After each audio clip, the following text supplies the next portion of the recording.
Well, thank you. Thank you, ladies and gentlemen, for coming out. It's a pleasure to be here. I have to warn you that I have never given this talk before. Now, I don't know whether that's good or bad, but it could be bad because I tend to get long-winded. And even though I have approximately 90 minutes, I also have 7 pages of notes, and that's not a good omen. So what I want to do is just jump right into it and keep the wheels going, and hopefully we'll have time for Q&A afterwards, and then I can pick up the pieces I missed along the way. I'd like to begin by telling you a little story. It's an apocryphal story, of course, but there was a motorcyclist back in the Northeast on one cold day. The temperature dropped suddenly, and he was going down the road, and it was getting colder and colder, and finally he said, "This is not working. I'm going to freeze to death." So he stopped his motorcycle, took his jacket off, and turned, because the wind was coming through the buttonholes, and it wasn't a zipper type, it was a buttonhole type. So he turned it around and put it on backwards so the wind wouldn't come through the buttonholes. And so he got back on his motorcycle, and that was a lot better. But unfortunately, he hit a patch of black ice, and he lost control, and he wound up wrapped around a tree. Well, he was unconscious, and the people came and saw it happen, and they were looking at him and looking at him. They were hovering over him, trying to see if he was okay. And so somebody called the ambulance. In a few minutes, the ambulance came, and the paramedics went over and looked at him, and he was dead. And they asked the people around there, said, "Well, what happened? Can you describe the accident?" He said, "Well, yeah, we saw the guy coming down here. He hit the patch of ice. He lost control, and he hit the tree. And we came over and looked at him, and by the time we got his head turned back around right, he was dead."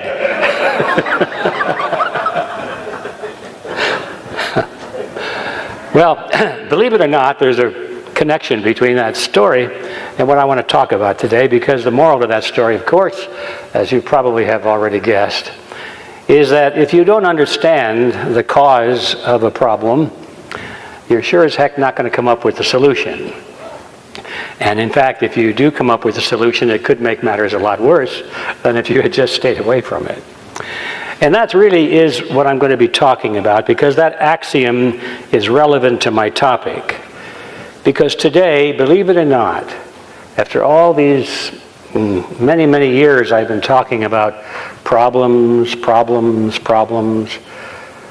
this is the first time that the sponsor of an event has specifically asked me to talk about the cause of the problems and not just the problems themselves. And so I'm delighted to do that. And I'm going to be talking about not only the problems relating to our monetary woes, monetary and banking crisis, and taxes, but I'll be talking about the cause of those as well. So I'm grateful to the sponsor here, as you all know, is Young Americans for Liberty. And because, you know, if we just look at the daily news about the unfolding events in the banking world and the economic world and the loss of jobs and the rising inflation and the crises around the world and riots here and all of these things, we may be very well informed, but we don't get any glimpse into the background as to why are these things happening. And I would like to have more people think about the why, so that we can focus on not making these same mistakes in the future, so that we hopefully can stop this process from getting worse.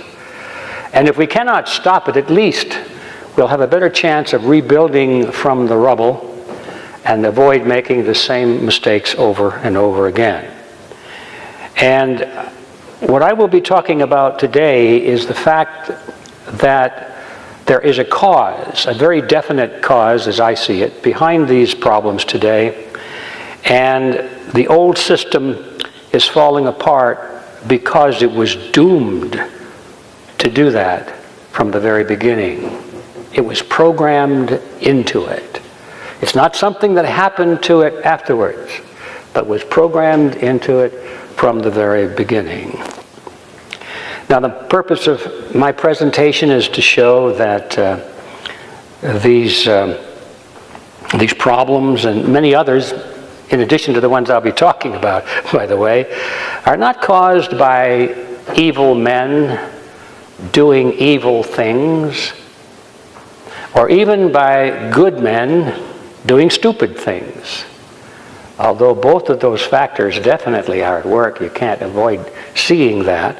But these are not the primary causes of the problem. The primary cause, as I see it, is an idea. It's an idea that has literally swept the world.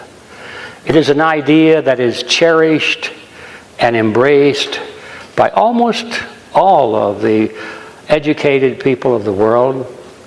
They cherish it as the foundation of justice and fairness, and democracy is a word we'll be talking about a lot. And so they cherish it. They cherish the very thing which is at the cause of our problems today. I call this the idea X. I call it idea X because for most people it really is unknown. They embrace it, but they don't realize that it is an idea that has form and substance and rationale and argument. They probably never advocated the idea to anybody, but they've embraced it. But they really don't know what it is. For most people, it's not in their vocabulary. They don't know the name of it. They don't know what it is they believe. And what I'm going to do is give it a name. Well, it already has a name, of course. And by the time I'm through with this presentation, you'll probably be tired of hearing it because I'm going to use it over and over again. But let's go with the first things first. Let's tackle the idea X in the sense of the results of it.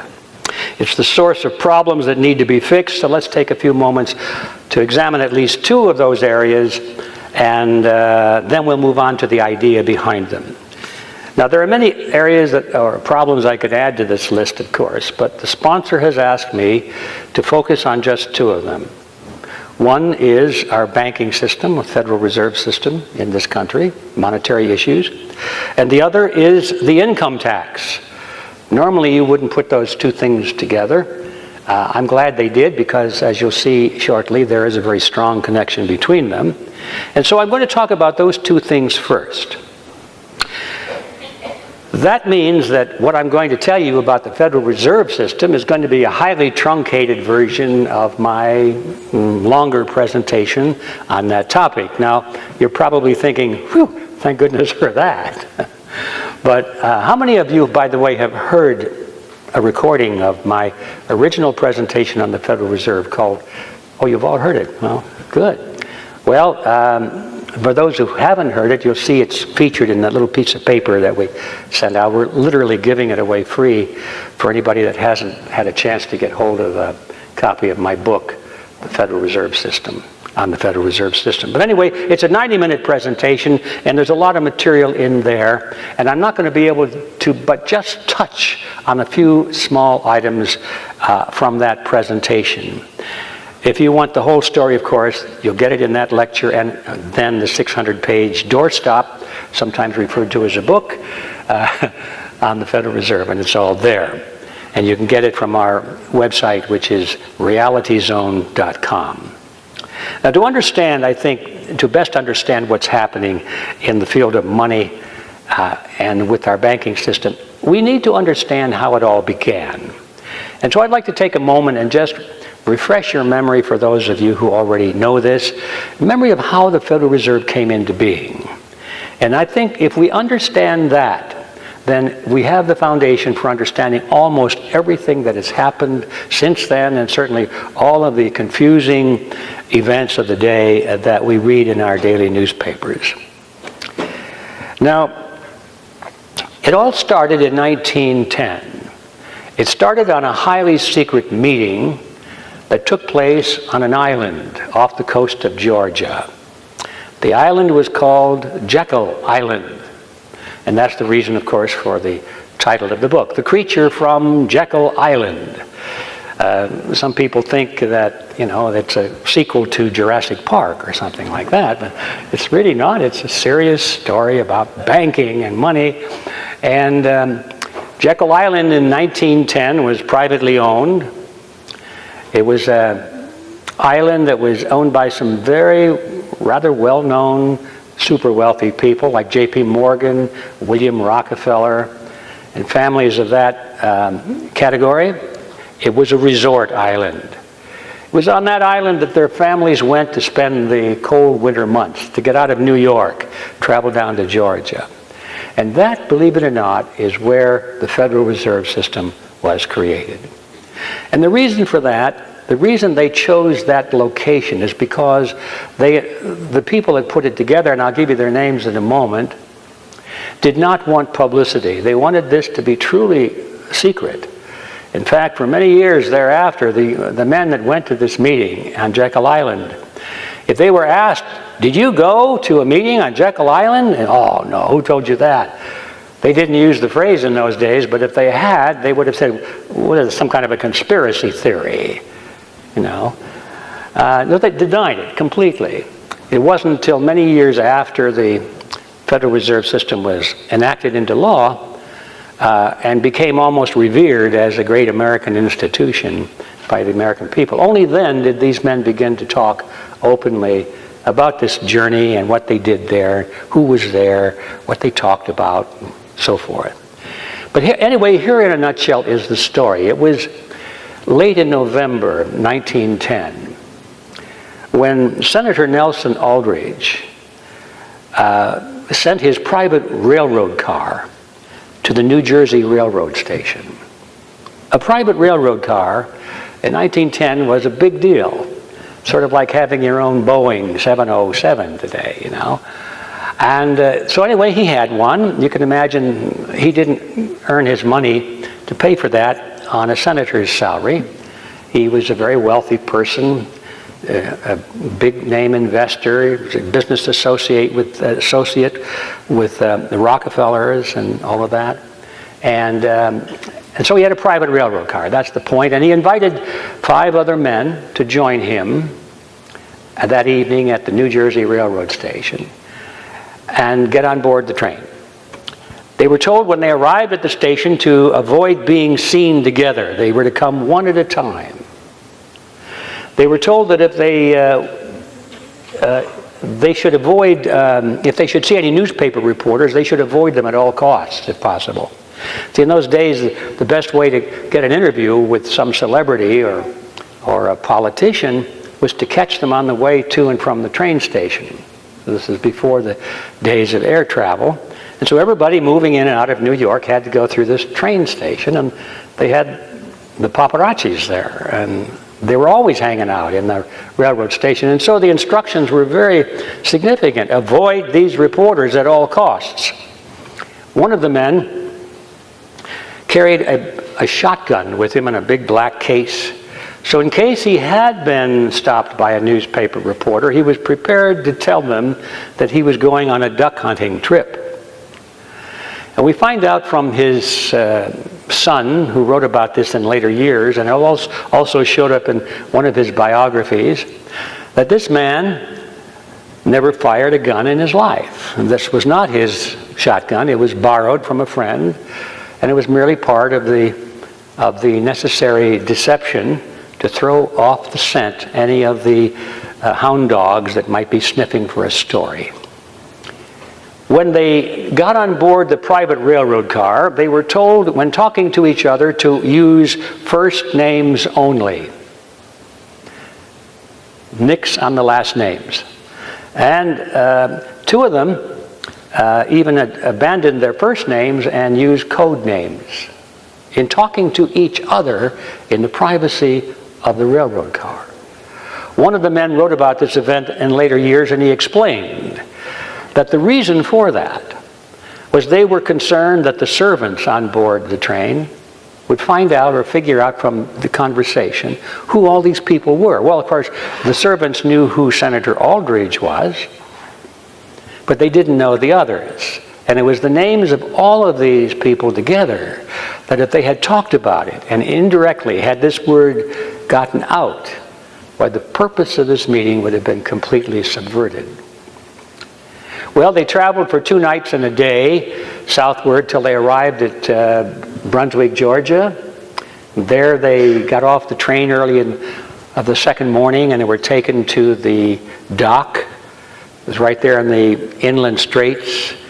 And they were taken by ferry boat across the strait to the island, and from there they went to this beautiful clubhouse. They called this place the Jekyll Island Club. And many of the members had their beautiful estates there. They called them cottages, but they were more like mansions. You can visit them today, by the way. You don't have to take a ferry boat. They now have a bridge. But you can visit some of those very beautiful estates and get a pretty good idea of how the very wealthy lived back in 1910, turn of the last century. But the activities, all the social activities of this group took place in the clubhouse, and that too is still standing. It's been taken over by the Marriott hotels, and I've stayed there a couple of times. Very nice accommodations, very good food, and you can just get a sense of the history of that period by walking through the halls and looking at the rooms and the decorations and so forth. Very, very elegant. The clubhouse was the scene of the meeting, and they sat around a table in that clubhouse for a week. And day by day, they hammered out all of the intricate details of what eventually became the Federal Reserve System. And if you visit that building today, you can see that room. If you're heading out the back door, just before you exit the building, turn to your left and you'll see a door with a brass plaque on it. And it says Federal Reserve Room, of all things. Because that's where the Federal Reserve was created.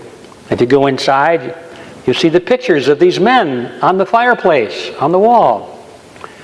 And if you really get interested in all this history, you can visit the archives of the museum there, and some very nice ladies who maintain all of the files and pictures would be happy to share with you, as they shared with me, photographs, handwritten notes, newspaper articles, all of these sorts of things. They're very glad to share any of this history with you. And the point I'm trying to make is that although the story I am telling is not widely known, you certainly will not find it in any of the major textbooks on the Federal Reserve or banking. Nevertheless, it's not a mystery. It's definitely documented. It's part of the fabric of our history, and you can find most of it in any well-stocked public library. And most of it, though, has come forth after the Federal Reserve was created, because at that time, they did not want anyone to know that they were doing this thing. Well, when they were done, they came back and they took the train back to New York, and then these people disappeared back into the environs of Wall Street.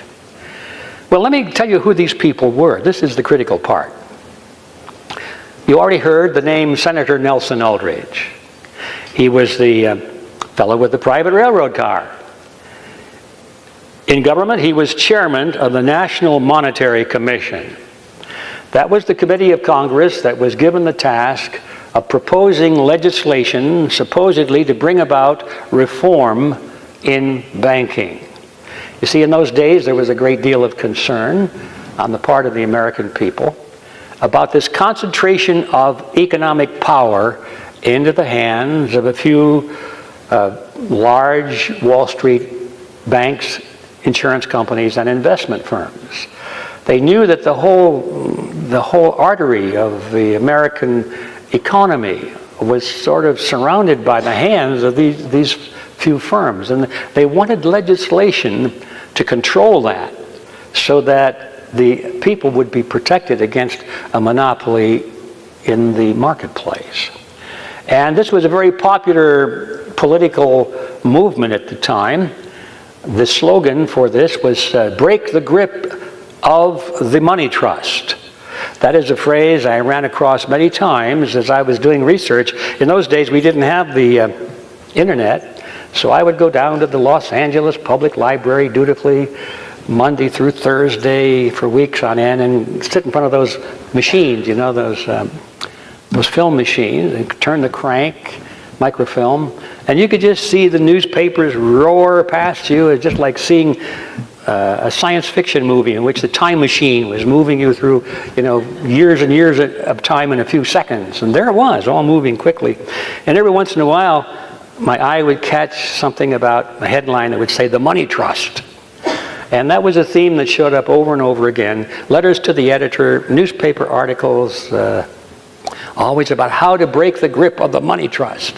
And so the purpose of this Aldrich Committee, or the National Committee Monetary Commission, was to come up with legislation to satisfy the public demand to break the grip of the money trust. Now, Aldrich was the head of that committee. He was also father-in-law to John D. Rockefeller, Jr., that means that he was the grandfather to our Vice President, Nelson Rockefeller. If you remember, Nelson's middle name was Aldrich, in recognition of his famous grandfather. Okay, I could go on and on, but anyway, that was the first one. The second man on board the train was Abraham Piatt Andrew. He was the Assistant Secretary of the Treasury at that time, which doesn't really tell you much about him or about his power, because he was really a banker. He came from banking circles, pretty much the way it's always been.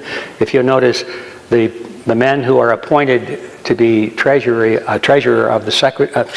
the Treasurer, I should say, Treasury, who are they? They're bankers, aren't they? They don't come from the ranks of common people. They're all bankers. They come representing indirectly their close ties to the banking industry, and Abraham Piatt Andrew certainly was no exception. He later became a congressman. If you read the book, you'll find he played a major role in there's a chapter there on a major play in Moscow, Mission in Moscow. He was one of those representatives of these Wall Street firms that went to Moscow during the Bolshevik Revolution, posing as Red Cross officers. They actually had literally bought the New York branch of the Red Cross. They made large donations to it, and in return for that, they were given positions on the board of directors, and they dominated that. And so then these key people went as officers of the Red Cross, wearing khaki uniforms, looking like military uniforms, and Red Cross on their arms. And I have a picture in the book of one of this group standing there next to an ambulance, a Red Cross ambulance, and it was a fraud, all of it, because these were all bankers, and they were there specifically to funnel money into the various revolutionary groups to make sure that no matter who won the revolution in Russia, they would have an inside track. And they gave most of their money, of course, to the Bolsheviks, and the Bolsheviks opened arms to them after the success of the revolution. That's sort of an aside. I didn't mean to get into it, but Abraham Piatt Andrew was an important person at many, many different levels, and that just happens to be one of them. Frank Vanderlip was there. He was the president of the National City Bank of New York, one of the most powerful banks at that time, and he represented the financial interests of William Rockefeller and the international banking house of Kuhn, Loeb and Company. Henry Davison was there, the senior partner of J.P. Morgan and Company. Benjamin Strong was there. He was the head of J.P. Morgan's Bankers Trust Company, and he later became the first acting head of the Federal Reserve System. Paul Warburg was there, last but certainly not least. He's considered by many people to be the most influential person in that group. He was a full partner in Kuhn, Loeb and Company. He was a naturalized American citizen, was born in Germany, and as such, here in the United States, he represented the Rothschild banking dynasty in England and France. And all throughout his business career, and especially in the Federal Reserve, he maintained a very close liaison with his brother Max Warburg, who was head of the Warburg Banking Consortium in Germany and the Netherlands. Very, very powerful person, and those of you who are Little Orphan Annie fans will recognize the caricature of Daddy Warbucks. Did you ever notice Daddy Warbucks and Warburg sort of sound a little bit alike? And if you hold up a caricature of Daddy Warbucks next to a photograph of Daddy Warburg, you'll see that they look exactly alike. And in fact, they were. Daddy Warbucks was modeled after Warburg, and most readers of comic strips in those days were well aware of that fact. And it's interesting to me how much history is right before our eyes sometimes, and we don't even know it, because a lot of those characters wound up in common culture symbols, like the game of Monopoly. You know, that little fat capitalist sitting on the bag of money with his black stogie and his... That's J.P. Morgan. Take a look at him. Everybody knew that was Morgan. Anyway, none of that is important to our story, but it's just kind of a flavorful little side trip. These are the men that traveled in that private railroad car and spent a week on Jekyll Island and literally drafted the Federal Reserve Act. According to analysts at the time, talking about these people, not necessarily as travelers to Jekyll Island for this purpose, but this group. In the newspapers of the time, they referred to this group as holding, directly or indirectly, 1/4 of the wealth of the entire world. That's a lot of wealth. Now, ladies and gentlemen, if that isn't the money trust, what is it? So why the secrecy becomes very clear. In fact, one of the participants says it right in plain English. Vanderlip himself, in later years, published an article in the Saturday Evening Post, February 9, 1935. And in that article he said, quote, if we were to be exposed publicly, or if it were to be exposed publicly, that our particular group had got together and written a banking bill, that bill would have no chance whatever of passage by Congress. Obviously, the banking trust, I mean, this was the money trust writing a bill to control the money trust. So the whole fraud would have been out in the open, and that is basically the reason for such great secrecy. There's something else to be learned from this group. If you think for a moment, isn't it strange that here these powerful financial firms were coming together and agreeing on something, because heretofore they were competitors, and they continued to appear to be competitors. And it happens that this occurred precisely at the time in history when a lot of historians, they describe this period at the turn of the last century as the dawning of the cartel, or the dawning of monopoly. I've seen that phrase used. And it simply means that at that period of time, there's about a 20 or 30 year window when the United States was going through a very important transition from the old, outdated concept of free enterprise competition, sometimes referred to as cutthroat competition, to a period of cooperation, cartel, and monopoly. In other words, the elimination of competition. John D. Rockefeller phrased it pretty well. He's quoted in two of his biographies. His biographers quote him as saying, competition is a sin. He was, on the surface at least, appeared to be a very religious man, and he equated competition in the marketplace with sin.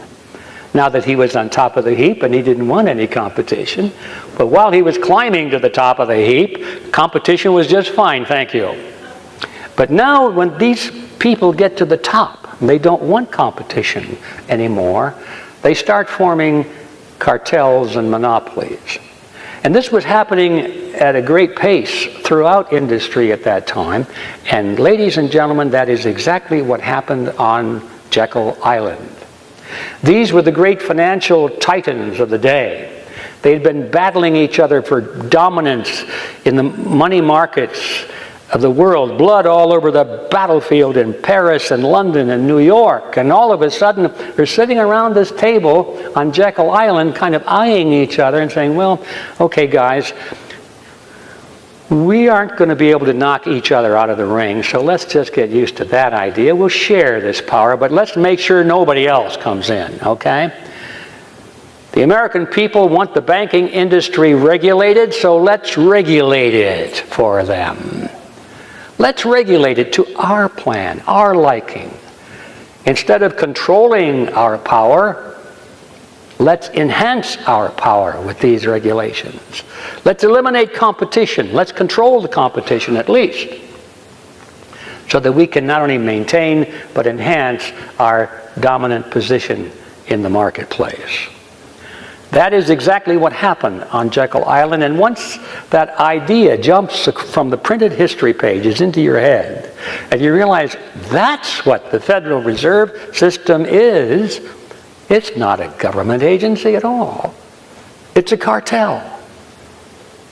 Then you've learned about 87.2% of everything you need to know about the Federal Reserve System.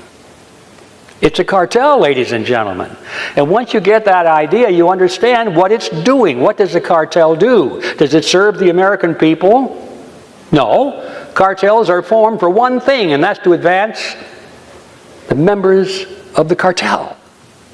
Period. Now, they have to go through the appearance of doing good works, otherwise they wouldn't be tolerated as they are tolerated. You know, if the chairman of the Federal Reserve were to be called before a committee of Congress and asked, what are you guys doing? You just raised those interest rates last week and they were high enough. They were too high as it was. And if the chairman said, well, we talked it over among ourselves and we figured we could squeeze another 0.5% out of the American people and they wouldn't know, we decided to do it. That wouldn't go over too good. So they have to say, well, we want to stimulate the economy. We want to provide jobs. We want to help you folks because we care about America. That's what they say. And people go, oh, good men. Good men. See? And it's a fraud.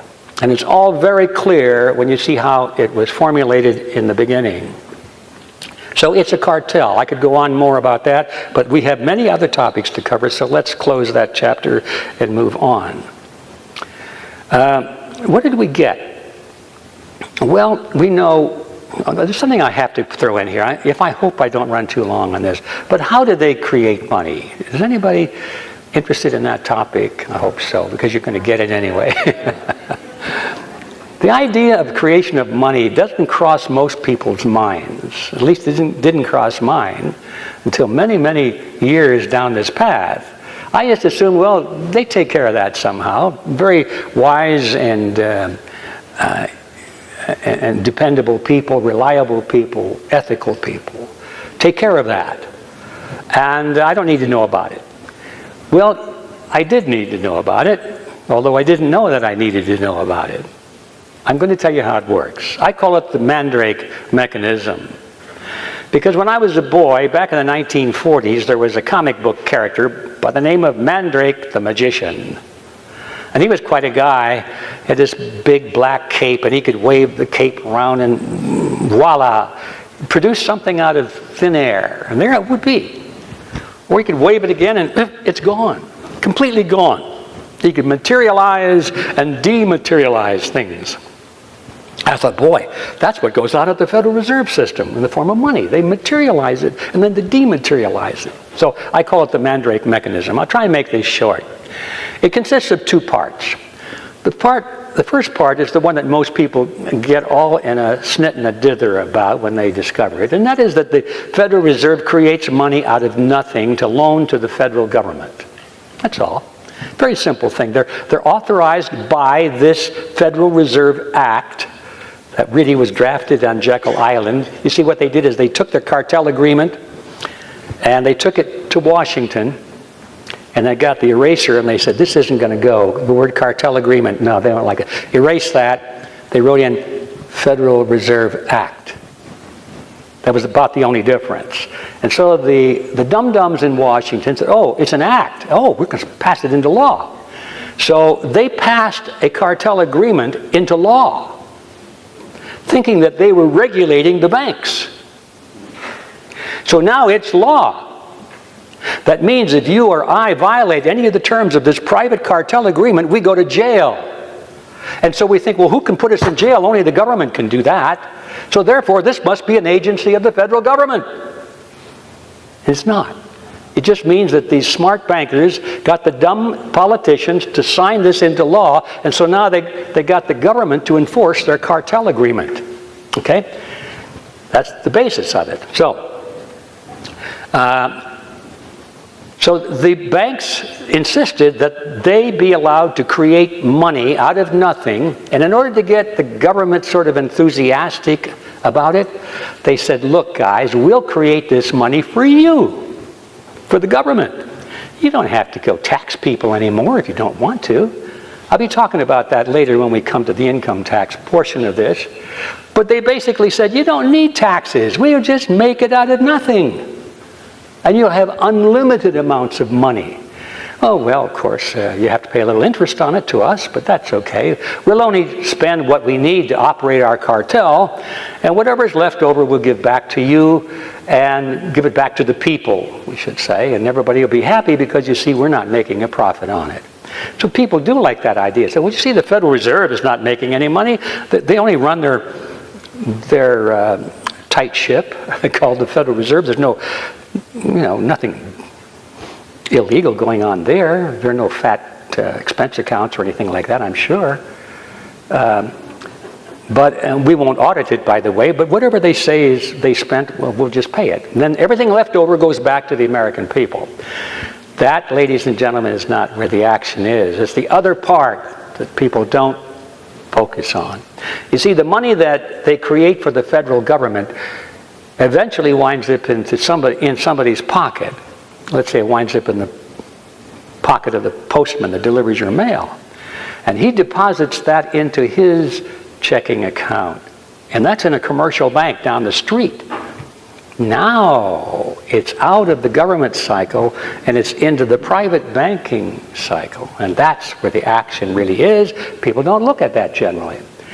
Now the local bank, if the local banker gets a $1,000 deposit from the postman, did you know he can loan up to $9,000 to you and still have $1,000 in reserve? The original $1,000 is called a reserve, and the Federal Reserve Act or cartel agreement says commercial banks can take their reserves and multiply them by 10 to 1 and loan out what they just created by that X factor.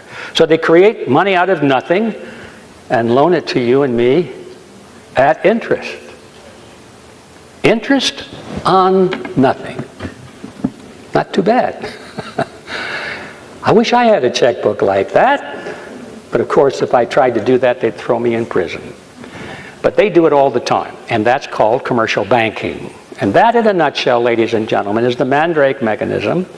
And it's the way most of the money in the world now is created. All of it out of nothing, but it usually starts by creating money for the government.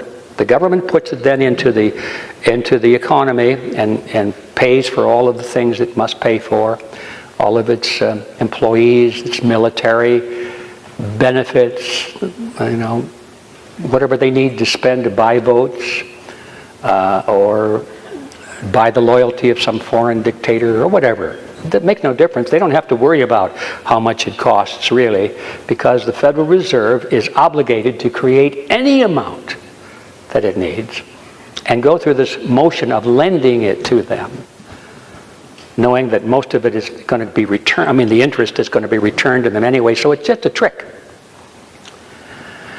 If you've ever wondered how, in this day and age today, how Congress these guys can wave their hands and they'll vote for something that costs $70 trillion or some unthinkable number.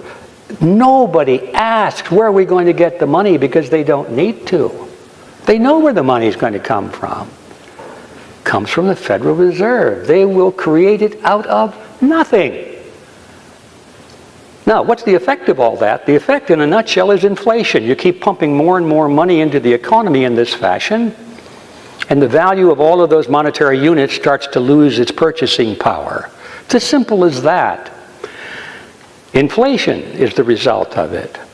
We have already experienced since 1913, when the Federal Reserve was passed into law, the purchasing power of the American dollar has lost over 97% of its value. 97, it's essentially wiped out. And the process is continuing. And they just expect to do this so that in every generation, a third of whatever people have saved is taken away. And through 3 generations, a person's lifetime or thereabouts, it's all gone. But who cares? They're dying anyway. And the young people don't know any difference. They're sort of born into the new system. And it's a perpetual motion machine that they've created of constantly taking the wealth of the average person. Inflation is a tax. It's not recognized generally as a tax, but it's a real tax. It has no deductions, has no exemptions, and it affects the people who can least afford to pay it the most. So that's the consequence of the Mandrake mechanism, and that in a nutshell is the problem with the Federal Reserve System, because it is the engine for making all of this happen. Now, you know that one of the reasons, well, you don't know that one of the reasons that the Federal Reserve was created was to bail out the banks when they inevitably come apart. But that was one of the reasons, and they talked about it. How would they pass on their losses to the taxpayers in such a way as to make it seem like they were saving the country? They talked about that. But now, what I started to say is, you know how that has played out today, because that's exactly what they're doing. They say, well, we can't let America fall. You know, if one of these big banks should fall, they're too big to fail, because if they should fail, America will fail. Right? That's the story. Too big to fail, too big to jail. Because America would fall. And so that's the game that they play. But now, and the reason I mention this, is that as of right now, we're living through this little piece of history right now.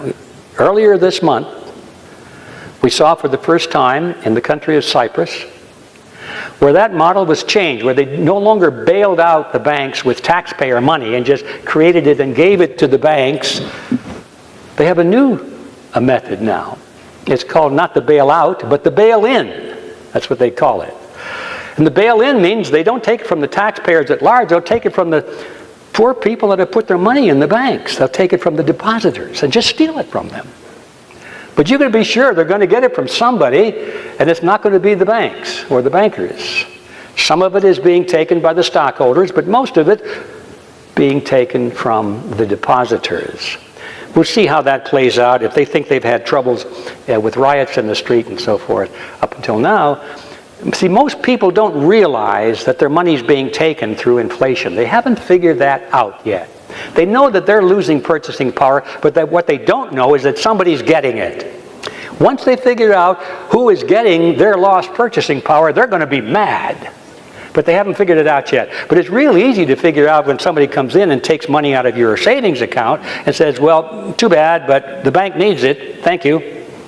They can see who got that money. So this is a little more of a direct connection, and I expect to see a little more public unrest, shall we call it, than we have seen in the past. But nevertheless, that is the new model. The reason I know it's the new model, and we're going to see more of it, is because it was all spelled out last year. Toward the end of 2012, there was a paper, a white paper produced jointly by the FDIC, the Federal Deposit Insurance Corporation here in the States, the Bank of England, and the BIS, which is the Bank of International Settlements in Basel, Switzerland, sort of the fraternity of all of the central banks of the world, including the Federal Reserve. And they said, basically, in the future, we will take deposits rather than have taxpayer bailouts. They said, this is the way we're going to do it from now on. And so it happened a few months later, the first bank that needed bailing out was Cyprus. And sure enough, that's what they did. So we know this is the new model. And that simply means, ladies and gentlemen, that it is coming to a bank near you. And if you have your money, a lot of your money in that bank, don't say you haven't been forewarned. Okay. Now let's turn finally to the second item that I've been asked to address, and that's the income tax. Time really prevents me from a really deep analysis of this topic, but I can't continue without at least mentioning that the income tax was sponsored by exactly the same people, exactly the same people who sponsored the Federal Reserve System, and in the same year. It was like a left foot and a right foot on the same robot. Why would that be? Well, you see, they have bigger things in mind than just raising money. So that's what I'm going to talk about now. What else is accomplished by the income tax? One of the things that is accomplished is the preservation of wealth in the hands of the very wealthy and politically favored class. It was sold to the American people as a means of punishing the rich, getting the rich people to pay instead of the poor people. Americans, not too perceptive about con games, they fell for it, you know. They were filled with envy and resentment on the parts of these wealthy people. Some of them were not very nice people. They were nasty, bad personalities. They did bad things. They didn't have good publicity in the press, and people were happy to see these bad, wealthy people pay. So that's how it was sold. But in reality, the whole design, and the reason that the super wealthy actually promoted it, think about that. These are the wealthiest people in the world promoting an income tax to take money from the rich? What? No. The reason they promoted it is because they knew that the mechanism could be activated in such a way that they could protect their own estates and their own fortunes through something called the tax-exempt foundation. And so all of these people were very quick to put their big assets into so-called publicly held corporations, but not publicly held at all. The boards of directors were loaded with their cronies, their family members, their employees, people who were loyal to them. And so even though these people, the wealthy people, no longer technically owned their assets, they had total access to them. They could do exactly what they wanted to with them. You know, if you want a limousine, do you care whether you have paid for it and bought it, and you're paying the salary of the chauffeur to come pick you up? Or do you care if you can just pick up the phone and say, yes, Mr. President of the tax-exempt foundation that I just created, this is your master speaking. Would you please send over a limousine that the foundation has and a driver? Yes, sir. It's right over. See, if you have access to property, do you care if you've got a piece of paper that says you own it? No, you don't. The only value of ownership is having the right to access, unlimited access to something. So these guys figured that out a long time ago. They protected their wealth, and it wasn't taken by inheritance taxes because a foundation never dies. You may die, and then you've got an inheritance problem. But if you give it to a family foundation, foundation never dies, and your family can benefit from that forever and ever and ever, and no taxes off the top. So they had that all figured out. While it was being sold to the Americans as a means of punishing the rich, it was a means of protecting the rich. That's the second point I want to just point out. And of course we have the tax loopholes, which everyone knows about. But here's the startler. The purpose of the income tax is not to raise revenue. And I'll prove that in a moment. The purpose is to redistribute wealth. It's to redesign society. It's to punish your enemies and reward your friends if you're a politician. If you're a social engineer, it's to redesign society and make things more equitable in your mind. And they talked about that, and they still talk about that. It was 1946 that a fellow by the name of Rummel his first name was Beardsley Rummel, wrote an article that appeared in the magazine called American Affairs. And he was talking about the income tax. Rummel was chairman of the New York Federal Reserve. He's no small guy. Actually, he was the guy that designed the withholding tax. It used to be that people had to send in their income tax, all the time. That wasn't doing too well. So Rummel said, look, let's pass a law and require all employers to withhold the tax and send it in, and that way we'll get the money. And that was Rummel. Anyway, he's no lightweight. And it was Rummel who wrote this article in the January issue of that magazine.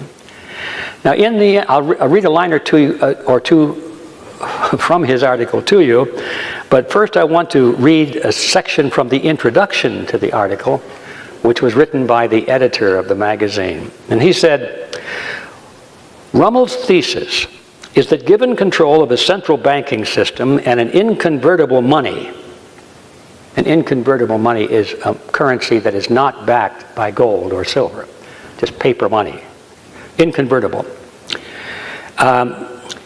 A sovereign national government is finally free of money worries and needs no longer levy taxes for the purpose of providing itself with revenue.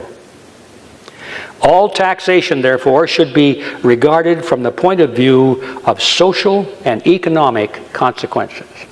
End quote.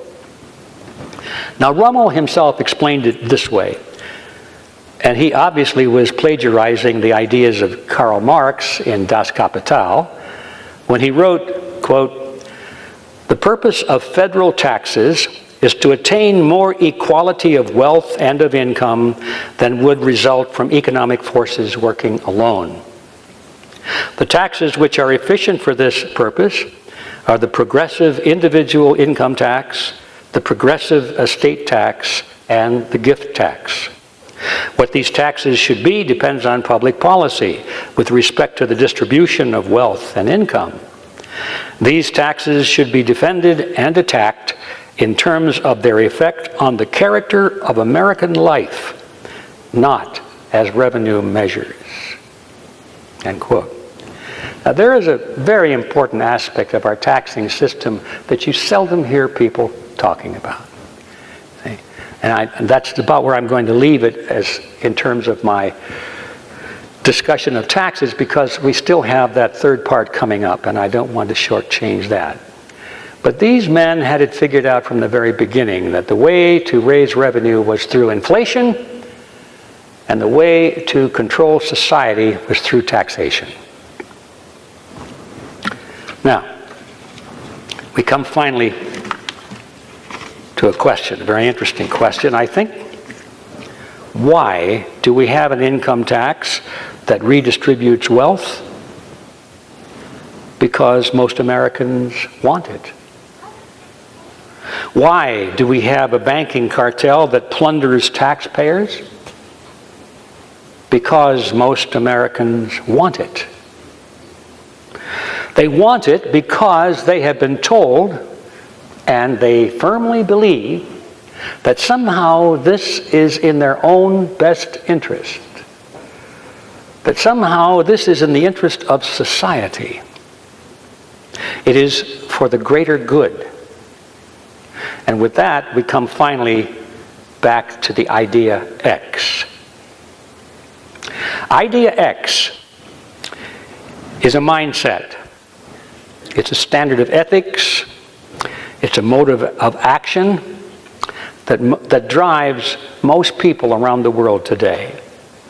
It has literally conquered the modern world in about 200 years, is how long it's taken for that idea to spread and conquer.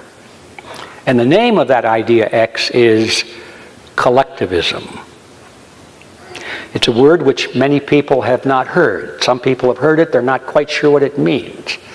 They confuse collectivism with the concept of collective action. Just because we do something collectively, isn't that collectivism? No, it's not. The people who have been the greatest champions of collectivism have written books about it. They've given lectures on it. They're very clear in their mind as to what collectivism means. And so I'd like to discuss that meaning with you now. In the modern world, we have a lot of debates between people over ideas or ideologies. We have what appears to be the left versus the right. We have the Nazis versus the communists, the socialists versus the capitalists, the Republicans versus the Democrats, the neocons versus something else. There are so many names floating around, you can't keep up with them. Now we have the progressives. Yeah, now what we used to be liberals, now progressive. Oh, and the words are constantly changing. And people argue and argue over what are you? Are you a right-winger or a left-winger? And they haven't the foggiest idea, really, if you challenge them of what any of it means. Ask them to define what they mean, and it stops pretty soon. I contend, ladies and gentlemen, that there are only two words that are meaningful in this debate, at least in our society. You go in other parts of the world, you may find theocracies, but in our part of the world, the Western world in particular, there are only two words that really apply. And that is the contest between collectivism on the one hand and individualism on the other hand. Kind of boring sounding words, but we better get used to what they mean because they're at the heart of all of these problems I've been talking about and many, many, many more. Let's talk about some of the differences. I've been following this and tracking it like a hungry hunter for years and years. And I have discovered that there are approximately 5, depending where you draw the line, but there are 5 meaningful areas of debate or difference of opinion between collectivists and individualists. The first area has to do with the origin of human rights. A collectivist believes that human rights are derived from the state. They are granted by the state. And therefore, if the state can grant you a right, it has the authority to take it away. This is the ideology of all collectivist systems, whether they be Nazi, communist, socialist, even some people calling themselves Americanists believe that the state is the origin of your rights. The era that they wrote it, unalienable was what we would call inalienable today. In other words, they said the rights were God-given, didn't they? But whether you say they're God-given or not, we all agree that they are intrinsic. It's the difference between software and hardware. A computer is hardware.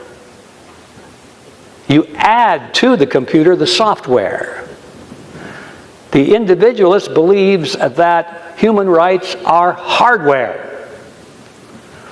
The collectivist says, no, they're software. They're added to the individual after he's born, and they're added by the state.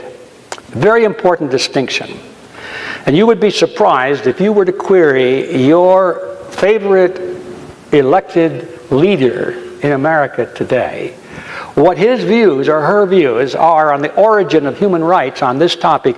You'd be surprised how many people would say, well, they come from the state.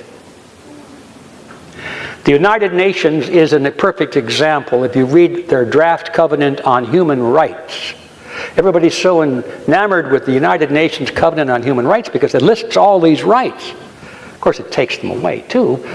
By the way, I'll take just a moment on that. I have a whole lecture on this topic, but I got to give you this. This tidbit is too good to let go by. You know, they say, the United Nations says, and it's modeled after the Soviet Constitution, by the way, which said, all men have a right to freedom of speech, except as may be provided by law. And we got the law. That's the trick right there. The United Nations draft covenant on human rights is loaded with all of these wonderful rights. Freedom of speech, peaceful assembly, right to religion, right to a job, right to health care, right to everything except as provided by law. And then they produced a big thick document. I've forgotten how many pages. I think it was 285 pages, 8.5 by 11 inch, fine print. an instruction manual, a workbook, if you will, on how to design laws specifically to deny rights. How to do it. It's a how-to manual.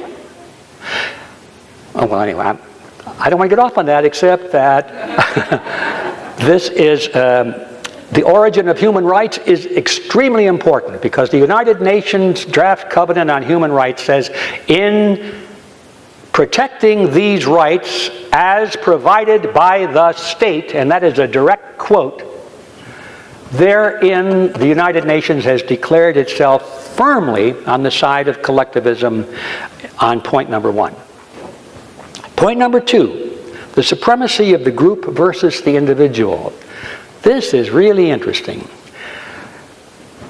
Collectivists believe that the individual must be sacrificed, if necessary, for the greater good of the greater number. I was taught that in school. It sounded good to me. After all, isn't that the basis of democracy? We've come to that word. Democracy, the things that our founding fathers detested. Isn't that the basis of majority rule? The individualist says, no, there's no such thing as a group. What is a group? Can you point to a group? Can you touch a group? No. You can point to a lot of individuals. You can touch individuals. But a group is a word. It's an abstract word. It's an abstraction in the mind. It's a mathematical concept. It's not a real thing. It's a mental abstraction. It doesn't exist outside of the mind. How can you say that something that doesn't even exist has rights that are superior to yours, and you do exist? It's a terrible mistake. And people make it all the time because they're taught to make that mistake. Is the majority really that sacred? What about a lynch mob? There's only one dissenting vote, and he's at the end of the rope. Wait a minute, maybe the majority isn't necessarily, I have to think about this. But now we're getting somewhere. We have to think about this. That's the problem with many people. They don't think about it. It's the difference between a republic and a democracy. When this nation was founded, our founding fathers spoke about democracy, and they said that we don't want it. Read their letters, read the Federalist Papers, read the debates, and they say a democracy is the worst possible form of government. We don't want it. We want a republic. In fact, I have a few quotes here. I can see a couple of raised eyebrows. Republics versus democracy. Where did I find this? Okay. In colonial America, Samuel Adams said, democracy never lasts long. It soon wastes, exhausts, and murders itself. There was never a democracy that did not commit suicide. End quote. In England, Lord Acton, who you all know, he's famous for saying power corrupts and absolute power corrupts absolutely. I'll get to him later. It was Lord Acton who said, the one pervading evil of democracy is the tyranny of the party that succeeds by force or fraud in carrying elections. End quote. In Scotland, a history professor at the University of Edinburgh, his name was Alexander Tyler, wrote, quote, a democracy is always temporary in nature. It simply cannot exist as a permanent form of government. A democracy will continue to exist up until the time that voters discover that they can vote themselves generous gifts from the public treasury. From that moment on, the majority always votes for candidates who promise the most benefits from the public treasury, with the result that every democracy will finally collapse due to loose fiscal policy, usually followed by a dictatorship. End quote. All right. So there is a second very important difference between collectivism and individualism. The third one, coercion versus freedom. Collectivists believe in force. Individualists believe in freedom of choice. A collectivist will say, if something is worthwhile, by golly, let's pass a law and force people to do it. Otherwise, they might not make the right choice. I have a good friend. He drives me crazy sometimes. If he sees something he doesn't like somebody tosses a cigarette on the ground, he says, there ought to be a law. How many times have you heard that? In fact, I suppose I've even said it too, but in jest. No, there oughtn't to be a law at all. Because it's all those little laws. You can't do this, you can't do that, you can't do that. First thing you know, you can't even get up in the morning without permission. And piece by piece, we give away our freedom. And besides, how about freedom of choice to do the right thing? Collectivists say seatbelts are a good idea. People can get killed without seatbelts. Therefore, let's pass a law and force everybody to wear seatbelts or fine them heavily or put them in prison. That's done. The individualist says seatbelts are a good idea. People can get killed without seatbelts. I think they should wear seatbelts.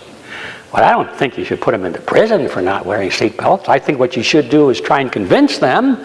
You should show by your own good example. You might even ask them, would you please put on your seatbelt? But you're not going to punish them and use coercion against them for not doing it. And there's the difference, you see.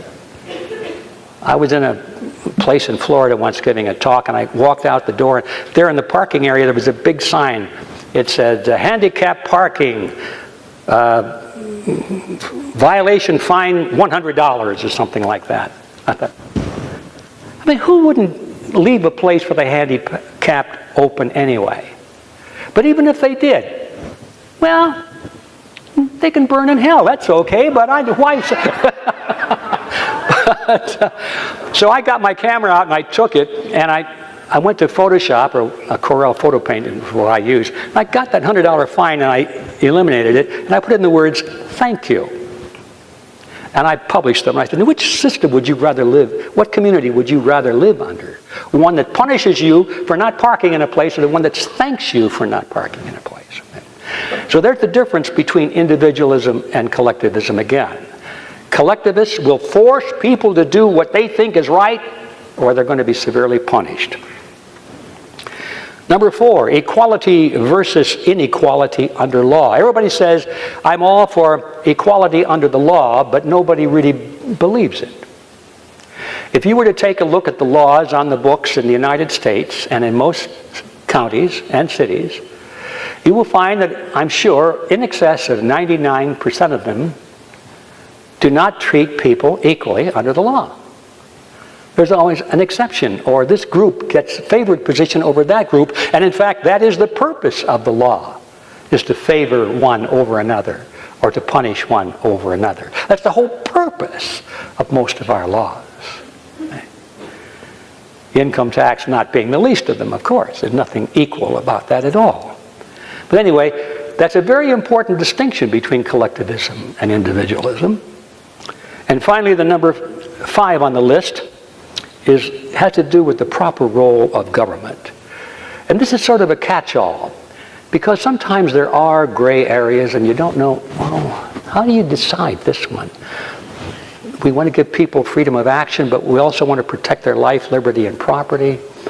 And so anyway, the point I'm trying to make here is that the proper function of government under collectivism is to be positive, to be forceful, to be the leader, to be the organizer, the generator of prosperity, the protector of prosperity, and the educator, to do all of the positive things that people want done. Everything's positive. They'll create it and lead it and organize it. And of course regulate it to do that. That's the key, because in order to do all of these positive things, you must regulate. And there goes your freedom. The individualist says, no. The proper function of government is to do only that which individuals can do without government. Because government gets its power from the people, supposedly. Isn't that the idea? The consent of the governed. We grant the government all of its powers. If not, where does it get its power if not from us? So how can we give the government the power to do something that we ourselves cannot do? We can't, logically. But yet collectivists say that you can. They could say, once you create the collectives, create the state, now it has powers of its own that it derives from somewhere, and it can just do it. Now, you yourself cannot do it. What can an individual use coercion logically for? If I may end a sentence, a preposition with there. Well, you can use coercion. You can harm your fellow human being. You may even take his life for only three things, individualists believe. And that is in the defense of your own life, liberty, and property. That's it. Nothing more. Now, you can argue about the fuzzy edges of some of those topics, true. But the concept is clear. The moral use of violence against your fellow human beings is limited to the defensive act, not the aggressive act. You cannot use violence against your neighbor because you want him to send his children to church, or you don't want him to open up his shop on Sunday, or because you want him to wear red underwear, or whatever it is. The only thing you can use violence for is to protect yourself and your family or a friend, to protect someone, their life, their liberty, and their property.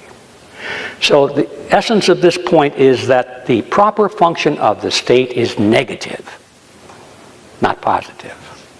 And once we get that clear in mind, so many issues of the day get resolved so quickly. It's just amazing. And God, why didn't I get onto this earlier? So now the Federal Reserve System was doomed to fail from the very beginning. It was doomed to fail as a guardian of the economy because that was never its real purpose in the beginning either. It wasn't formed to guard the economy. The purpose is to protect the banks and to generate funding for the government that is independent of taxation. The income tax was doomed to fail from the beginning as a fair distribution of the cost of government because that was never its purpose either. Its purpose is not to raise revenue, but to redistribute wealth and engineer a collectivist society. That's its whole purpose. So collectivism reigns supreme in Washington today. In fact, most of our cities, everywhere you turn, it reigns supreme because most Americans approve of it. They think it's a good thing. They want government to solve all their problems. They turn to government for this solution and that solution. It makes no difference if the last government failed. Give it more money. Hire more people. Get more soldiers, more police. More jails, more rules, more regulation. That'll fix it. And of course, that's the very disease that's destroying it in the first place. Americans today want government control over every aspect of their lives. And how do we know that? Is because they vote for the candidates that promise to give them that. Americans like that idea because they don't realize that there is a price to pay. They don't want to pay the price. If you told them what the price is, they'd probably say, I don't believe that. So we're suffering from a lack of information, aren't we? A lack of education, political awareness. We're living in a nation of, what would you call it? Political, any good word coming along? Naivety. Anyway, you know what I'm talking about. Ignorance. We is ignorant. We need an education in the basic reality of politics. The people who are in that field, the professional politicians and the professional bankers, are students of it. They play the voters like a delicate violin. They know exactly what chords to strike, what words to use, what surveys to conduct, what speeches, what promises they have to make. It's a game. And we think it's for real. So this is my message today, ladies and gentlemen. Not a very nice message, but that's how I see it. And what do you call this collectivism? Well, some people call it communism. Some people call it socialism. Some people call it fascism. You hear all those words floating around. And it is all of those because what it really is, underneath it, is collectivism. Those are merely variants of different forms of collectivism. Unfortunately, the word Americanism is being gradually subverted to the point where it too is synonymous with collectivism. Well, now, I guess it's come finally time to kind of wrap this up. And I come to the question, is it possible to slay the creature and the IRS and all of its siblings? Is it possible to restore the republic? And I perhaps skipped over that part when I was talking about republics and democracies, but we did have a republic. We do now live in a democracy. But originally it was a republic, and to define that in the terms that I'm using it anyway, a republic was merely a democracy with limits. Limits on the power of the majority. The majorities can do this, this, and this, but nothing more. The whole Bill of Rights is that Congress shall pass no law restricting the right of freedom of assembly, freedom of speech, the right to bear arms, ... Congress shall pass no law, which means the majority shall not impose its will on the minority in these areas. It's all negative, isn't it? The whole Bill of Rights is the implementation of that negative quality of government that I was talking about. Not except as may be provided for by law, but no law. Big difference. Can we restore the republic? And I think we can, absolutely. But it's not going to be easy. But it can be done, so we should take joy in that. It can be done through Congress, of course, but wait a minute. That means getting rid of a lot of people there. But now, when we talk about getting rid of people, is it the people themselves?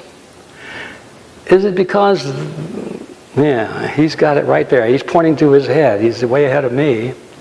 It's not just because they're bad men, or because they're corrupt, or because they're Republicans or Democrats or something else. It's because of what they believe. It's what's in their heads. It's their ideas.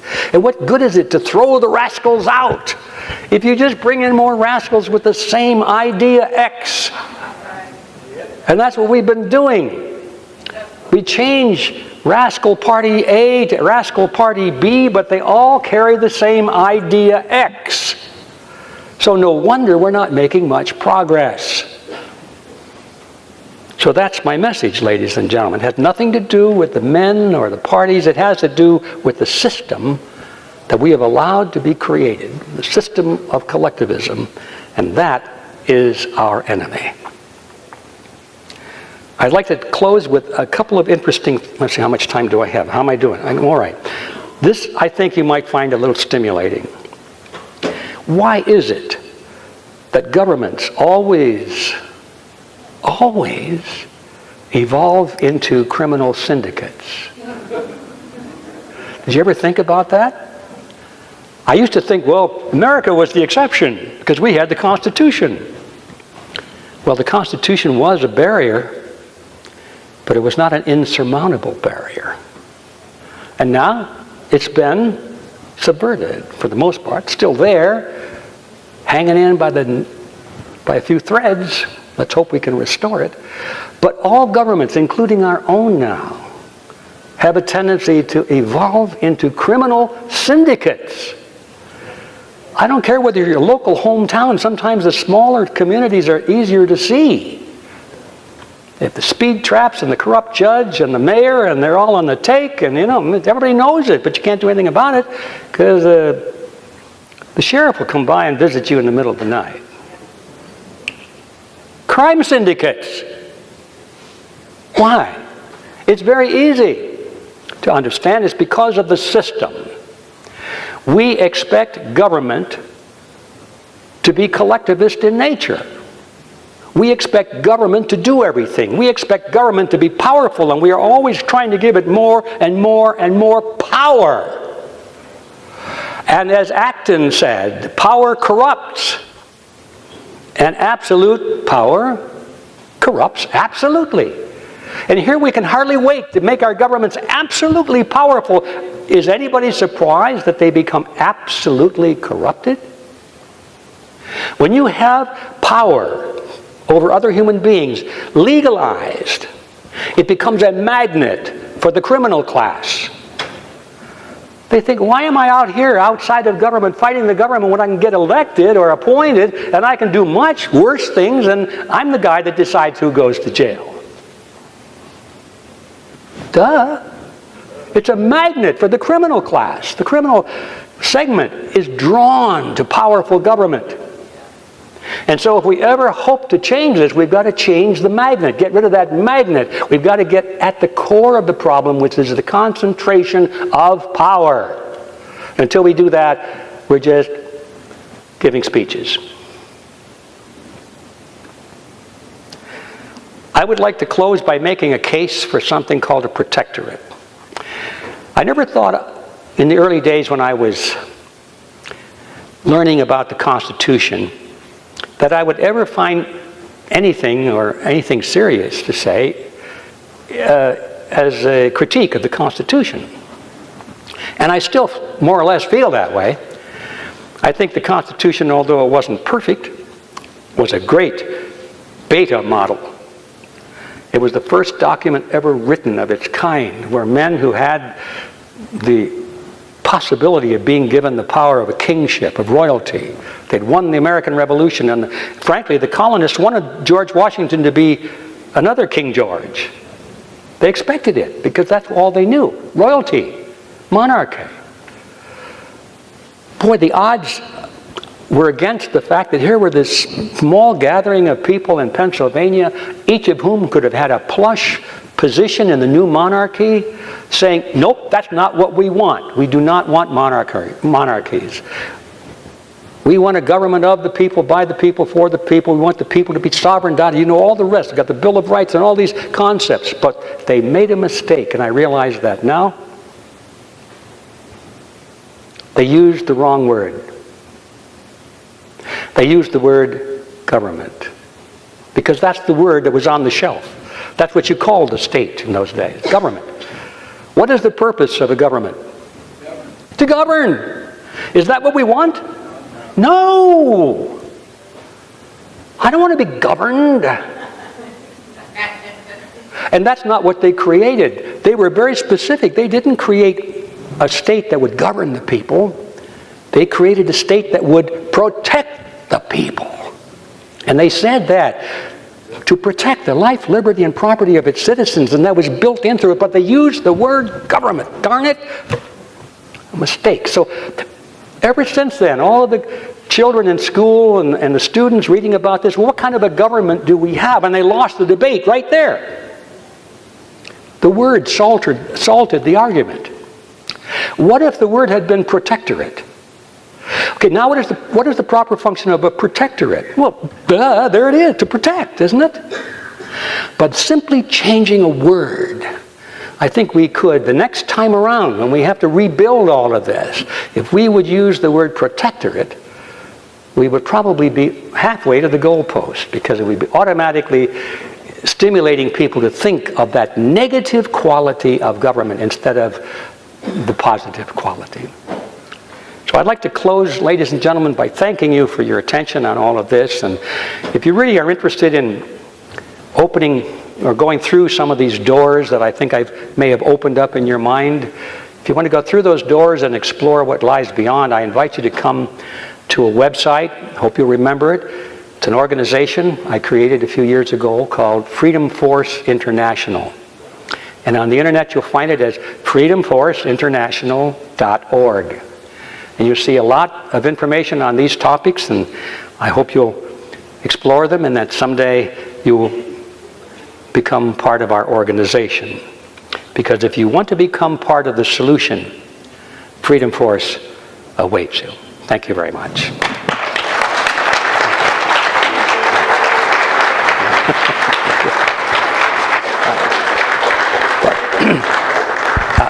Okay, right now we're going to go to question and answer. If you guys have a question for Mr. Griffin, please raise your hand.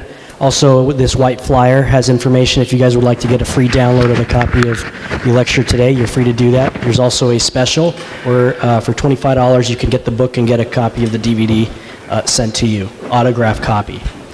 So at this time we're going to do a question and answer, and we're going to rotate. One of the members and myself will rotate between questions. Do you feel that the insiders have changed horses midstream by changing from the communists as our enemy to the Muslims?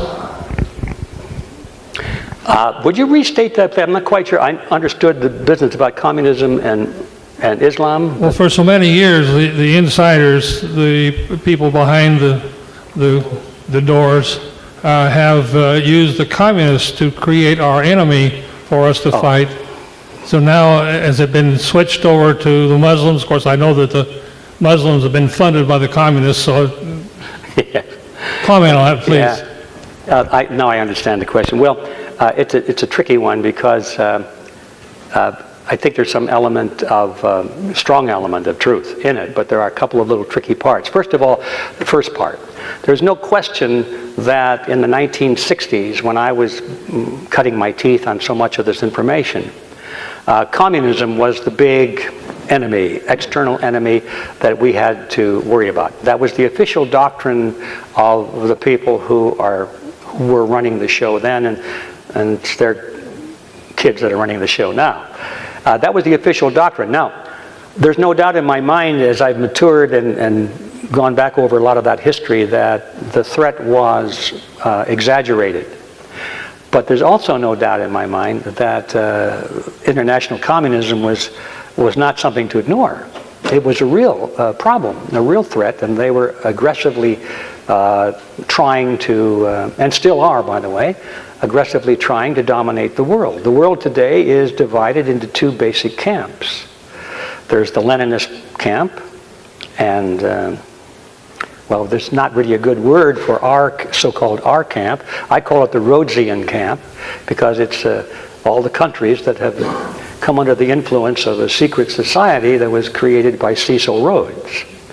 In the United States, that organization is represented or becomes visible in the form of the Council on Foreign Relations.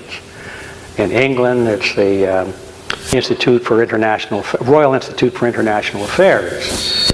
And in Scotland and in Canada and so forth, they all have different names, but mostly the world is divided between these two camps. And neither one are advocating the system that we want to live under. They both are collectivist in nature. That's my point. It's what people would call right versus left, but they're both collectivism. So I'm not saying, when I acknowledge that the communist threat was exaggerated in order to generate a lot of hysterical, blind thinking on the part of Americans to do whatever their leaders said to protect us against communism, I'm not saying that that was completely unfounded, because there was some basis to it, but it was exaggerated. I know that. Now, having said that, we come to today's world, and I think the same situation exists. There's no doubt in my mind that there are some groups within the Islamic movement that are really truly jihadists, and they're not nice people.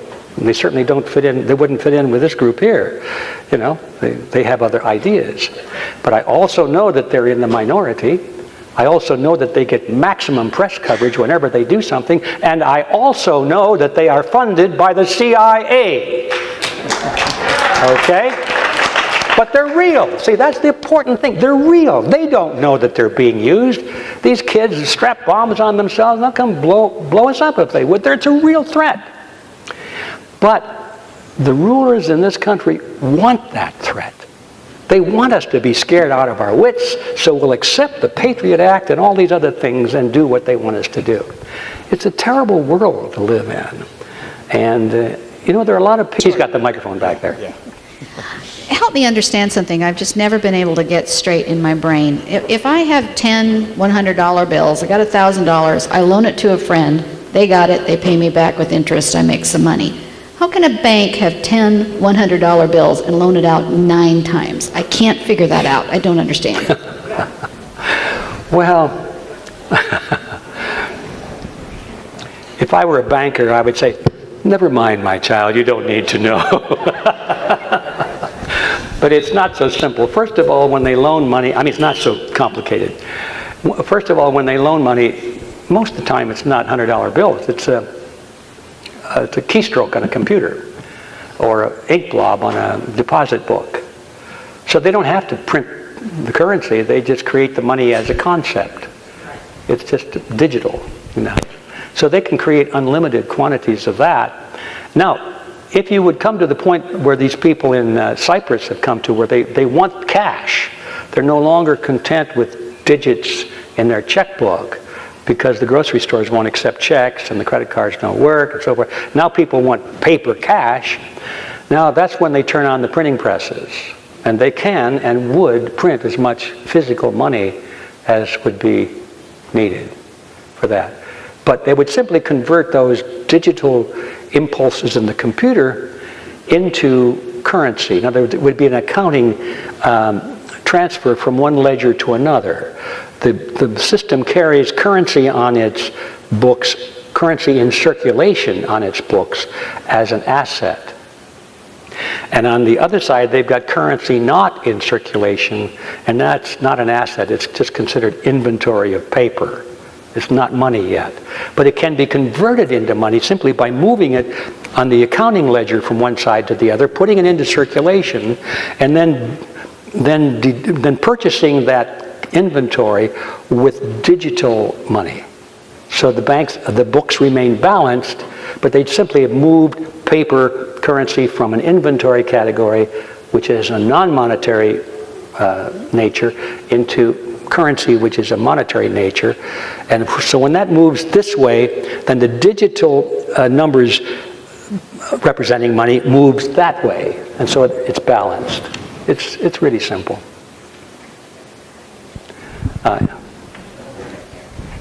Right here. Would you think, or give me your thoughts, do you think an individual can live in a republic today? And if they can, what would that look like? I gather that you mean, can an individual sort of opt out of the system and not be affected by this democracy that we live in? Well, I was using the word individual based on your comparison between collectivism and individualism. So okay, I guess maybe that might be what it would look like. I see. Okay.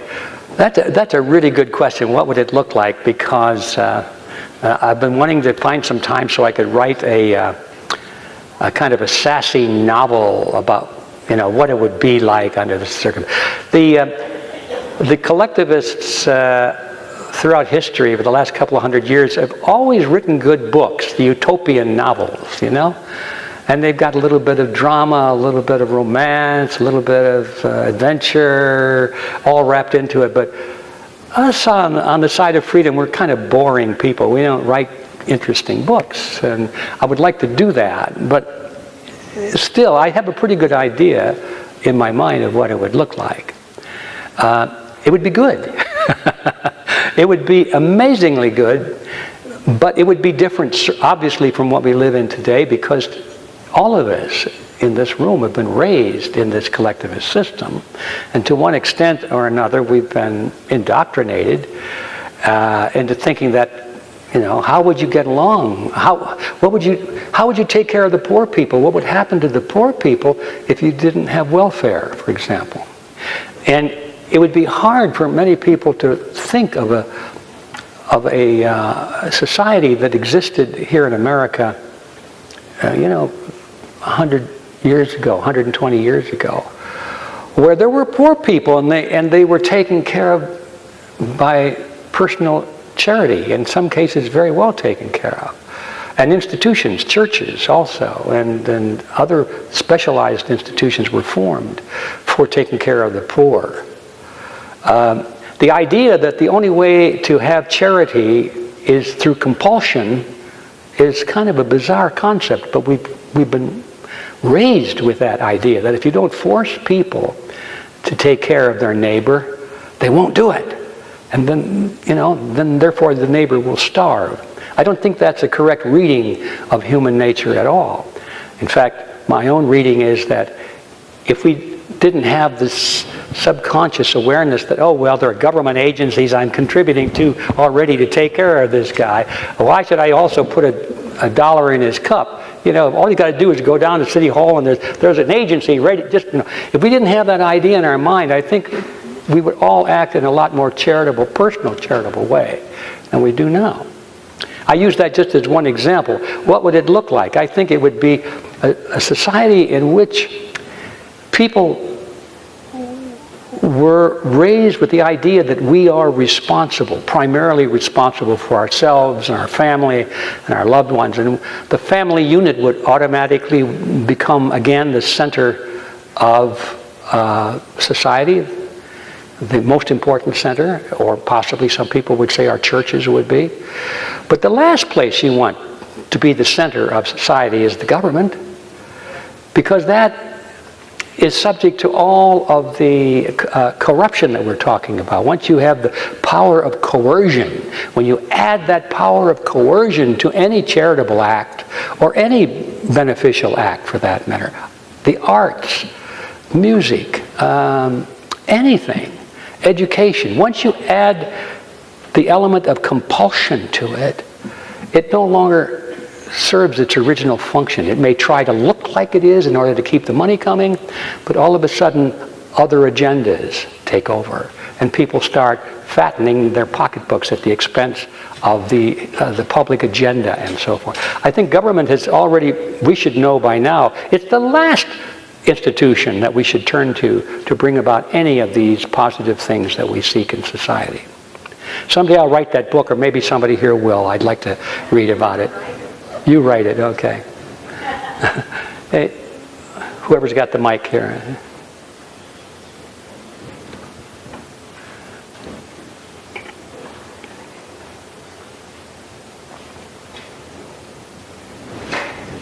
The Federal Reserve only creates the principal on the money. How does that affect us as debtors when we have to pay back the principal plus the interest? I believe that is a myth. I read it a lot, and I addressed that in my book, the myth that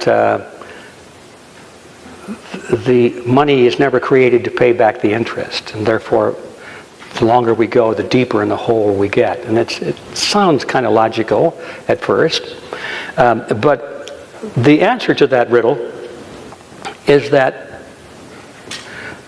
labor becomes the basis for money. You can earn money. You can earn the same dollar over and over and over again by cooking the same ham and eggs over and over again every day. If you were a cook, so you could $1 could pay you every day if that's what you charge to cook ham and eggs. You could, and then in the morning you get your $1 for cooking the ham and eggs, and in the afternoon you spent your $1 on a Coca-Cola, and then the guy that got your $1 for the Coca-Cola wants you to cook ham and eggs again in the morning. That same $1 can keep you working for a long time. So it's not just the amount of dollars that are out there, but what those dollars are doing. How are they moving? What are they doing? It's the velocity of money, as they call it. And I think the best analogy would be this. Let's suppose that you go to the bank and you borrow, let's say, $1,000, and you promise to pay back $1,100 over the course of a year. And now, there's no other money in existence in the world, in the case of our analogy, just to keep it simple. And so for 10 months, let's say that your loan is a 10-month loan, you got your $1,000, and at the end of each month, you pay back 100, and so you get to the end of the 10th month, and you're out of money, and you still owe $100. Where are you getting? Well, you go to the bank, and you say, I need money. I'm willing to work. And so they say, well, fine. You wash our floors here for this next month, and we'll pay you $100. So you wash the floors, get the $100, pay back your interest, and you've done it. And the money didn't have to be created, it was there.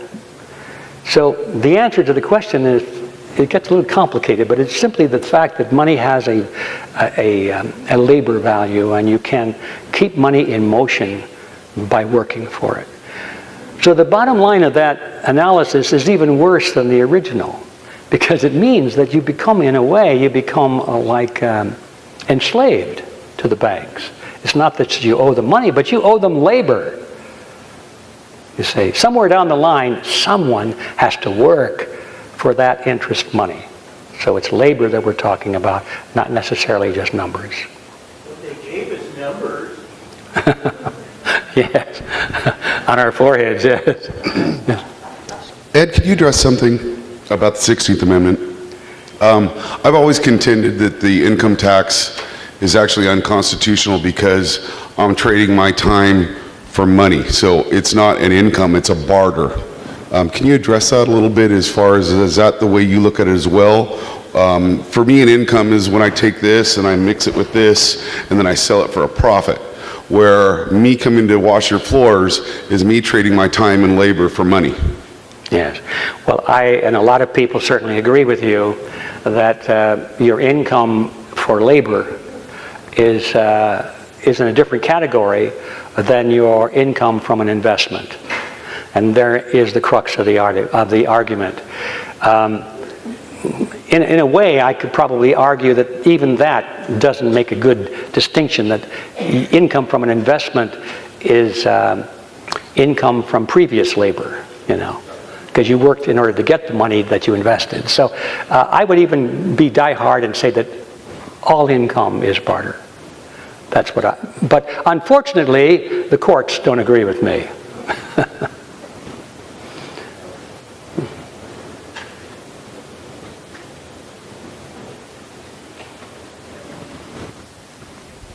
Do you think the Fabian Society is strong in the United States? I believe that Obama belongs to it. The Fabian Society? Fabian Society. The Fabian, you said? Yes. Well, the Fabian Society, of course, is an English institution. Its headquarters are in London. Mm-hmm. I've never heard of Obama being a member of it. I haven't either, but I believe that he is a socialist. The Fabian Society are socialists, so I just believe that he is a member of it because he wants. I'm not aware that Obama is a member of it. I'm not sure they would want him. I'm assuming he is because the direction he wants to take our country. Oh well, there are plenty of other organizations that would be happy to sign him up on that. But the Fabian Society is sort of a wing of the British Labour Party. Mm-hmm.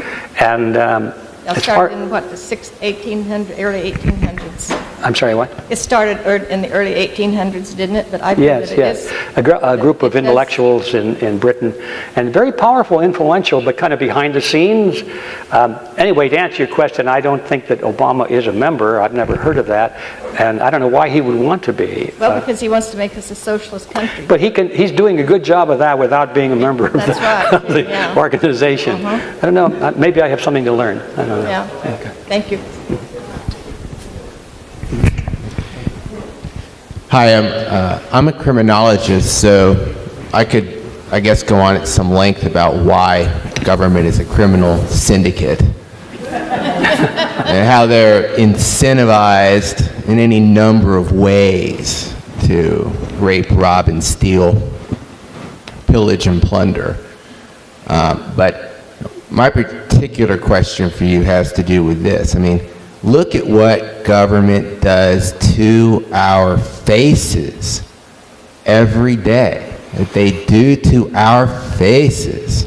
What are we supposed to think they're doing behind our backs?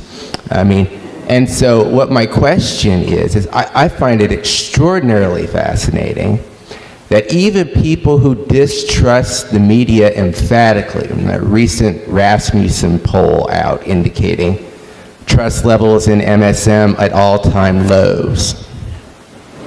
Why do you think it is that so many people find it so difficult to believe that powerful, highly visible people in government are not motivated to do extraordinarily heinous things and don't, in many instances, actually do those things? I mean, given what they do to our faces, I find it astonishing that so many people who say they don't trust the mainstream media then turn around and trust the mainstream media on the most important issues and simply refuse to believe that someone who they see on TV every day could do truly terrible things. Thank you.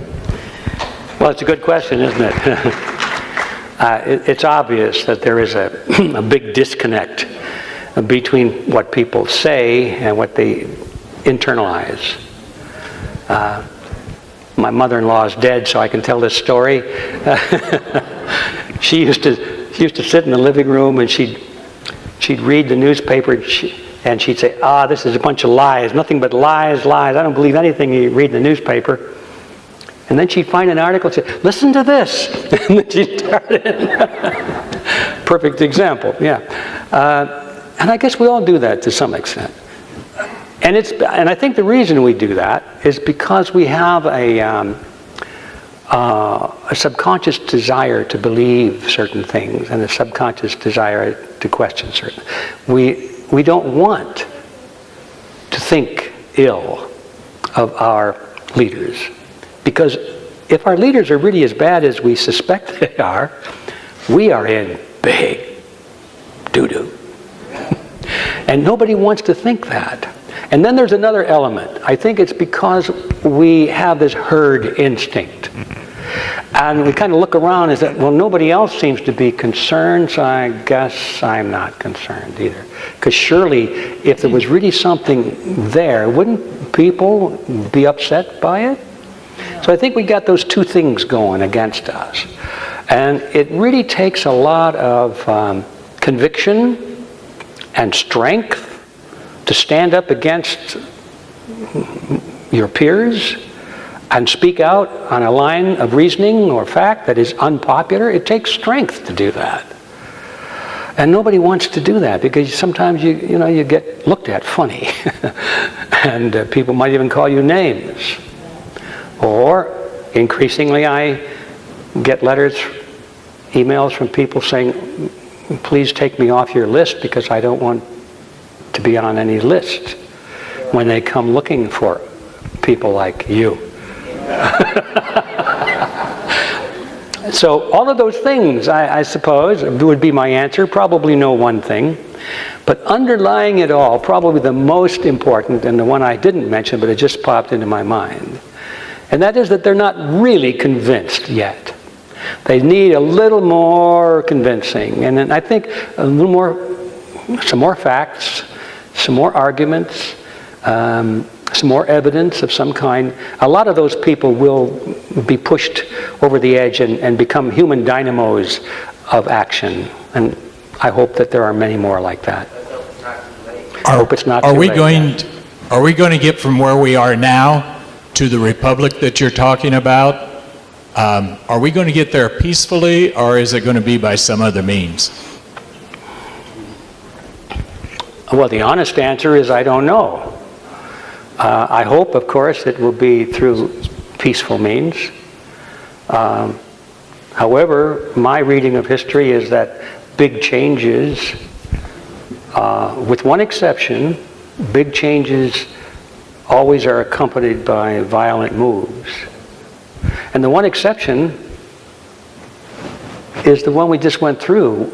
Our government was stolen from us, not in a violent revolution, but through nonviolent revolution, through gradually taking over the medium of communications, education, this, that, and the other thing, politics, controlling the power centers of society.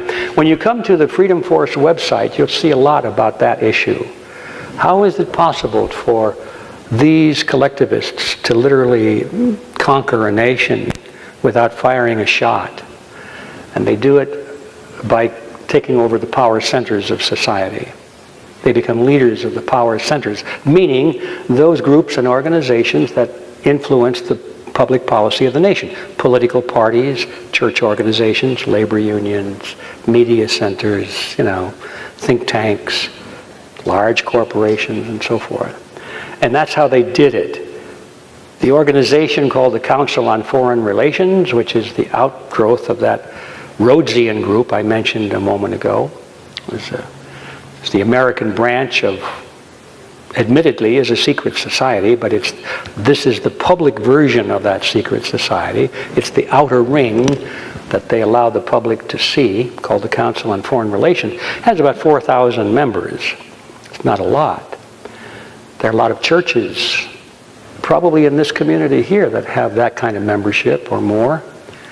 And yet, when you look at the power centers of society, the political parties, the government agencies, the people that really determine things, you'll find that most of them are dominated by these 4,000 people. They're everywhere. But not just everywhere. They're not out there turning a wrench on your sink. They're heads of organizations. They're the leaders. And they're leading other people. So that's how they do it. So getting back to the question, can this be reversed peacefully in the same manner? We are counting on it. That's the whole purpose of Freedom Force, is to reverse that process. And to have people such as you all here, we agree on basic principles. Hopefully, let's get together. Let's go back into these power centers of society and recapture them. We don't have to do it with force of arms. In fact, that's not how it's done. Now, the question, though, is will that be possible? Will they let us do that? No, they won't let us do it because we'll have to fight our way into it. Parliamentary action. How many people have ever read Robert's Rules of Order? Well, you better get a copy and memorize it because that's where the battlefield is, and that'll be one of your weapons. Things like that, you see. Will it still devolve into physical violence, revolution on the streets? I don't know, but I sure hope not. Because if it ever should come to that, I'm afraid it's going to be a long, dark ages before we can recover. Yes? First of all, I just want to thank you for coming. It's been a real inspiration hearing you speak in person. Sorry. My question for you is, with the complacency of Congress enforcing an audit of the Federal Reserve, how are we supposed to bring the crimes of these criminal bankers to light, and more importantly, get the power of the purse back with the people? Okay, I'm having a little trouble hearing this, but if I heard that correctly, you were saying, can we get an audit of the Fed, and how do we bring these people to justice and get the power of the purse back? Is that correct? Exactly. Okay. Well, obviously we do not have the or access to the major channels of communication. If we did that, if we had a truly free and independent press, it would be a piece of cake. In fact, we wouldn't even be in the mess we're in now, because all of the things we're talking about would have been in the press. But that's not the way it is. One of the power centers of society is the media, and they were very wise in capturing control of that decades ago. So how do we get around that? The only way is through new channels of communication. Fortunately, the internet has arrived at precisely the right time in history for that, because it makes it possible for people like us to reach out to millions of people. There are things I've noticed every once in a while. You see some video, it goes viral, they say. The same thing happens with a news article. It'll go viral, and you look at the numbers, and gosh, it just reached 82 million people by breakfast, and tomorrow it's 122 million, and so forth. We can go viral on the internet, at least for now. Of course, they're working very hard to control the internet in the name of national security and fight pornography and all these other good things. But we know that the real objective is to control the internet so that the things we're talking about here today do not get broadcast. So All I can say is we have to keep plugging away on the alternative means of communication. We will never be able to bring these people to justice until the power of the state is returned to the people, because the power of the state is what brings those to justice. It would be the police and the courts and the penal system. And as long as that is in the hands of our opponents, then that is not going to happen. But nevertheless, once we have access to the people through alternative media of communications, then we can tackle the problem of recapturing the power centers of government. Once that happens, the game is over. We can do it. And recapturing the power of the purse is simply the same way to get the right people into positions of state authority. I won't use the word government because I don't want a government, I want a protectorate. So I'll say getting the right people in control of the protectorate. It's a long road to go. I don't expect to see it in my lifetime, but I do expect that there are people here that will see it in their lifetime if we get humping on it right away. Okay. All right, guys, this will be the last question, and then you can meet outside for pictures if you're interested. So, one more. All right, cool. Getting back to an individual living in the society, I've heard people becoming sovereign citizens. Can you explain that and what your thoughts are on possibly resisting that way? Well, I have mixed emotions. People to be thinking of the fact that they are the source of sovereign power, or should be the source of sovereign power in our constitutional republic. That's the way it was designed to be. And I think it's healthy to think on those lines and ponder the way it should be, the way it was, and the way we need to make it again. But what worries me is when people will say, well, I am a sovereign citizen, because the Constitution says so, or for some other reason, or because I simply will it, then they are putting themselves into direct confrontation with the power of the state. The state will come along and say, you say you're a sovereign citizen, into the truck. You know, what are you going to do? You're not a sovereign citizen under the present system that we live today. So I think it's necessary to be clear on that issue. And now the argument, I know a counter-argument against what I just said is that, well, if we don't start standing up and exercising our rights, we'll never have them. We've got to stand up and do what is right regardless of the consequences. And that's a powerful argument. I would say that if enough people were to do that, it would be true. But for one person to do it, it's like being on the battlefield and there's a machine gun nest up there, and they have a commanding view of the hillside, and you've got to take that machine gun nest somehow. So you say, well, let's see, I could lay low, I could wait till dark, I could go around, see if there's a ravine and come in from the backside, or I could just jump up and say, here I come! You know, it's a question of strategy I think needs to be considered too. So I say, in my view, it's a mixed bag. I like the idea, but I urge people to be very cautious of where they take that idea today. Thank you again. Thank you so much.